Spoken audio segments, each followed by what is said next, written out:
విజయదశమి 7వ రోజులో భాగంగా ఏలూరు జిల్లా నిడమరు మండలం చానమల్లి గ్రామంలో ఉన్న శ్రీ పల్లాలమ్మ అమ్మవారిని ఈరోజు మనం దర్శించుకోబోతున్నాం. 400 ఏళ్ల క్రితం నుంచి అమ్మవారు ఇక్కడ కొలువై ఉన్నారని స్థల పురాణం చెబుతుంది.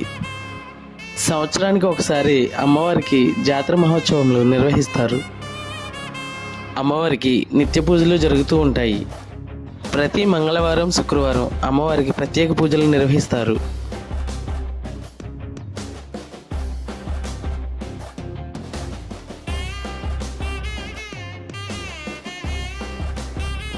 చానమల్లి గ్రామ ప్రజలతో పాటు చుట్టుపక్కల గ్రామ ప్రజలు కూడా అమ్మవారి దర్శనం కోసం వస్తూ ఉంటారు.